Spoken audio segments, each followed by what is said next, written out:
In the chronicler's cell at Montbref Abbey in France, writing monks record the events of their time. Brother Boniface is the guardian of chronicles which date back to the fall of Rome and record the chaos that followed. Force ruled everywhere. People began to look to the strong for protection and submitted themselves as serfs to those who had the means and skills for fighting. The early chronicles reveal knights as cruel, ignorant, fighting men.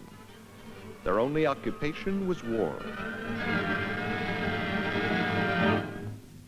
As life in feudal Europe became better organized, a code of honor developed based upon ideals of chivalry, religion, and the knight's status as professional warriors. While this code was not often adhered to, it was an ideal to which they all aspired. Among the writings of Brother Boniface, there is the tale of a youth, Robert de Goncourt, who was raised according to the code of chivalry of his time, and whose story we will hear as the chronicler himself might have told it. Our tale begins in the year of our Lord, 1192, when the noble Lord of Goncourt sent his son Robert to the mighty Lord of Montbref to learn chivalry and the skills of knighthood at Montbref Castle. In the year 1192, the castle of Montbref stood proud and mighty, guarded by impregnable towers and surrounded by a deep moat. Here, Robert de Goncourt began his apprenticeship as a page, the first step toward knighthood. At the age of 7, under the experienced hand of Lady Alice de Montbref. My lady? Welcome, Robert. Enter in and draw nearer, my lad. Truly, I am glad of your coming. When you enter into your lord's hall, cry you, Godspeed, and with humble cheer greet those who there be present. Do not rush rudely in, but enter gently with head up and at an easy pace. Bow, even as I do now. So, like this. Do you understand? Now go you and attempt it. Good. Again. It is fairly done. You are a true Goncourt. And so learning commenced. Robert de Goncourt encountered another youthful page at Montbref, Gerald de Banks, together with whom he was to be raised under the watchful glance of Lady Alice until both lads attained 14 years and were ready to be squires to Sir Giles. While their apprenticeship as pages endured, Robert and Gerald were learning to conduct themselves as noblemen. They knew that each true, valiant knight should be able to dance gracefully and serenade his own chosen lady with sweet love ballads.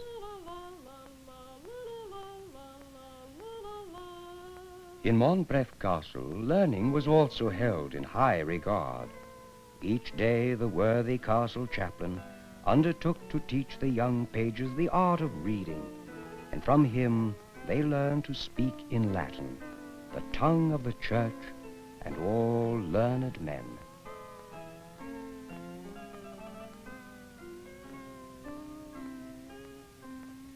Besides the two pages, there were younger children in the castle. They had many pastimes, such as walking on stilts behind the castle walls, or playing ball under the supervision of some member of the household. They sported at marbles and spent the day in carefree leisure. But the pages stand close by their lady, often listening to stories about knightly deeds of their ancestors. Anon there were brought 2 great spears, and every knight gat a spear, and therewith they ran together that Montbref's all too shivered. But the other knight hit him so hard in midst of the shield that horse and man fell to the earth. From such tales of the deeds of great heroes, the boys learned about knightly valor. They also played at knightly games. Most favorite of these was the game of tournaments with toy knights on horseback, played in strict accord with the laws of tournaments.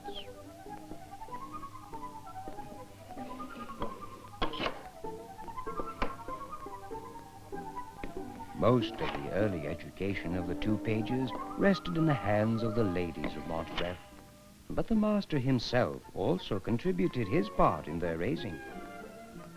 In moments of respite, when Sir Giles sat down to play at one of the manly games such as backgammon or chess, the young pages were permitted to stand by and witness the game.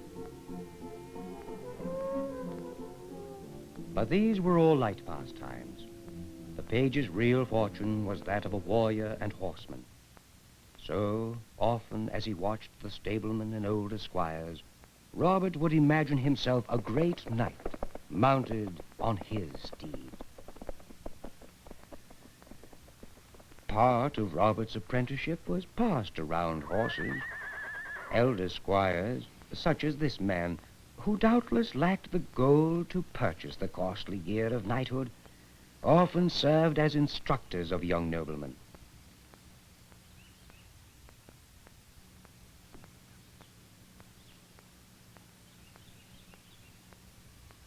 Have no dread of horses, Robert. Sit you fast in the saddle. Allow the beast closer acquaintance of you. Only then will he be your honest steed, faithful in battle and tournament.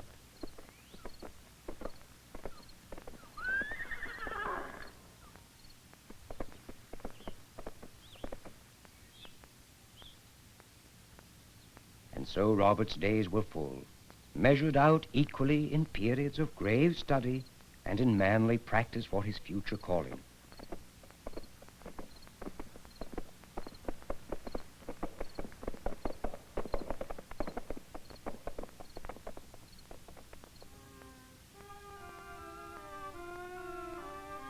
Seven years sped by. Robert's time as a page drew to an end. On St. Andrew's Day, which was his 14th birthday, Page Robert de Goncourt became Squire Robert, servant to his lordship.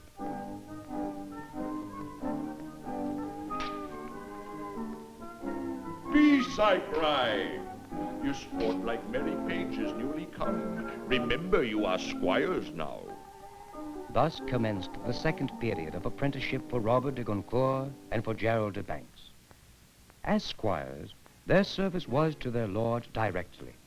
From henceforward, their apprenticeship was not in toys and trifles, but in service and in arms. They waited on the lord at mealtime, carving his meat and tending his needs.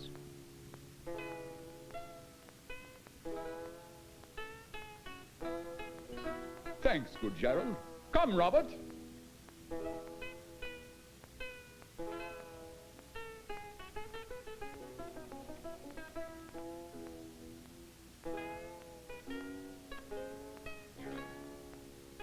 Make full my cup.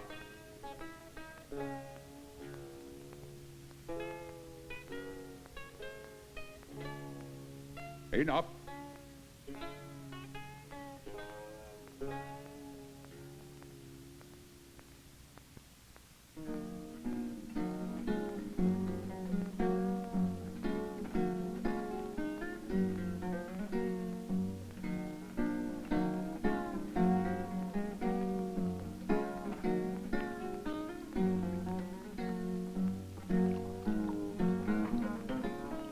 Now clear the boards and we will have a turn at chess.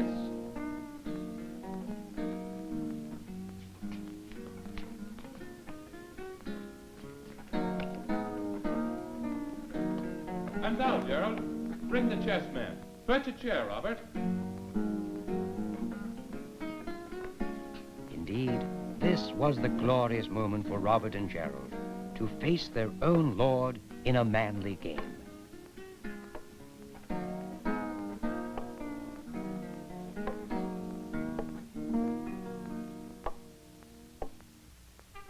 Serving the master meant partaking of his leisure and his duties. The squire's tasks were many, maintaining the brilliance of the lord's shining armor and the sharpness of his weapons, keeping the hunting equipment ever ready for the master's call, dressing him for battle or the hunt, and following behind wherever he might go.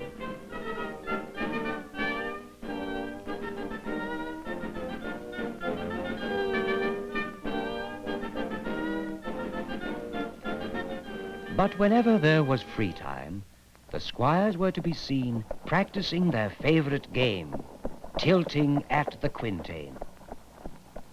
Unless he be proficient at this, no man could ever hope to make a good warrior.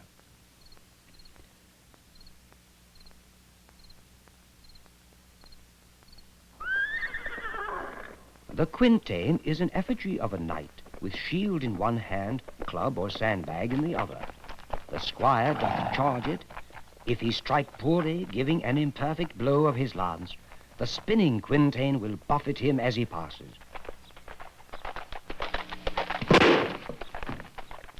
Hooray! Hooray!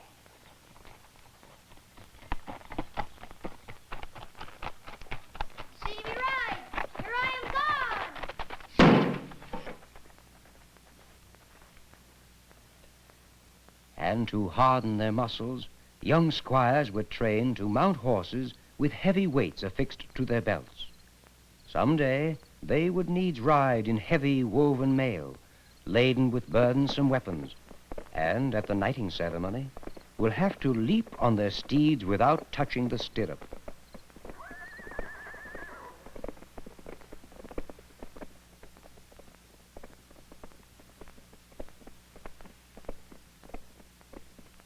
But at softer moments, Robert and Gerald learned to sing love ballads and popular songs.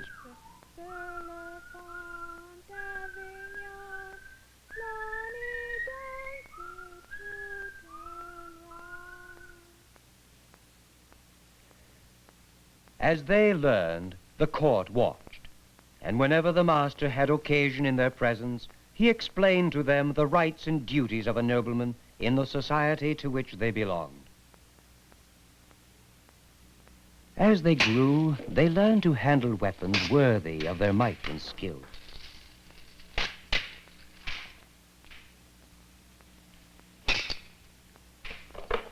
Montbref Hall provided excellent teachers for the young nobleman. In labor and sport, Robert's years of apprenticeship followed fast upon each other, till his life at Montbref Hall reached its close. He was 21 years old. So, on Ascension Day in the year 1205, 14 years after he had arrived, Squire Robert de Goncourt fulfilled the conditions for elevation to knighthood. In the early morning of the day before his dubbing, Robert's knightly armor was displayed in the Hall of Arms for the wonder and admiration of the court. A knight's weapons and costumes cost much gold. Robert's uncle, Sir Remy de Tourneval, volunteered to be his sponsor, furnishing his armor and his steed.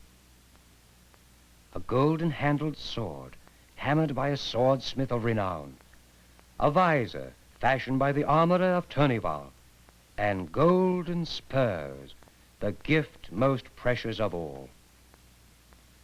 But except for this short respite, Robert's day was devoted to a strictly prescribed ceremony. For the young Robert, this was a solemn time indeed. Already he had taken his bath to purge him of past sins and donned the white shirt which betokens purity. A young squire was aiding him to put on the tunic of scarlet, which signified his readiness to shed blood in the service of God. For Robert, this was a day of purifying fast, which readied him for the ceremony of greatest import, the Vigil of Arms. Pater noster quis in celi sanctificetur nomen tuum, adveniat regnum tuum, fiat voluntas tuas ut in cielo et in terra. Aid me, O God, to perform my duties with valor as becomes a knight. Bequeath to me honor and to my lord long life. Pater noster quis in celi sanctificetur. From dawn on Ascension Day, the castle was astir with life. In the halls there was much preparation for the feast which was to follow the dubbing ceremony.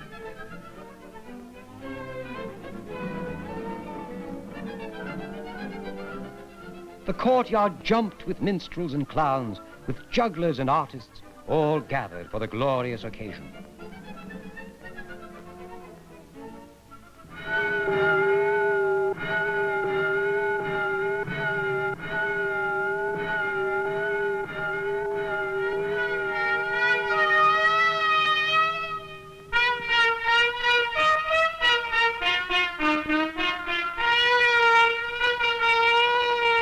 Purified in body and soul, Robert marched in solemnly, prepared for the most important ceremony of his life.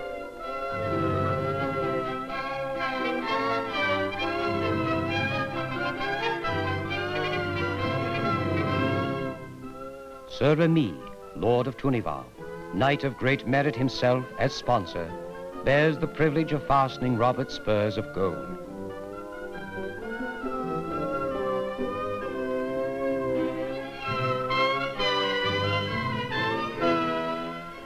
Sir Giles, Lord of Montbref, Robert's teacher and master, performs the dubbing. Be valiant, Sir Robert.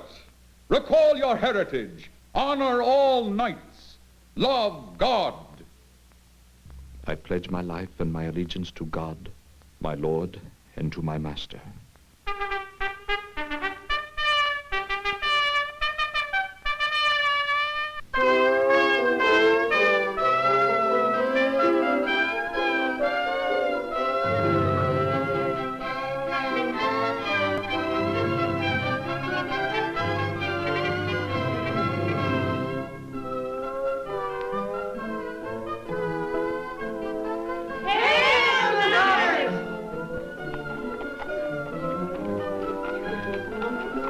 Then came the moment when Sir Robert was expected to make the running leap to his mount's back without touching the stirrups. A moment of awe for his family and comrades.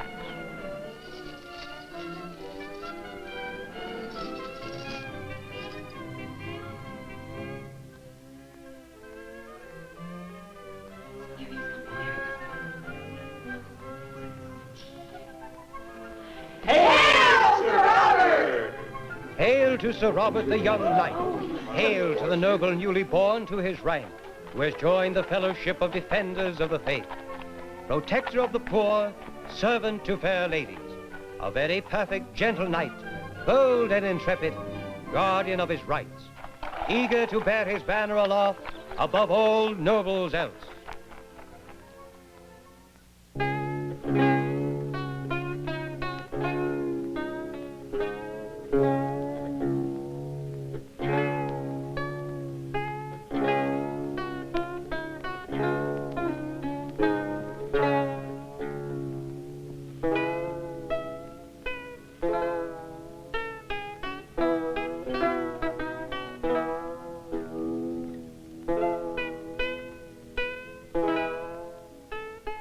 Thus Sir Robert takes his place beside Sir Giles and Sir Philip. But not all noblemen are thusly honored. The friend of his apprenticeship, Gerald de Banks, still remained a squire, serving his master, maybe hiring himself out to other barons, and awaiting his chance to earn knighthood. And here indeed is where my story ends. For Sir Robert de Goncourt soon left the place of his apprenticeship, the castle of Montbref, and set out upon the journey to his new manor, which he received from his uncle as a fief, which he named New Goncourt.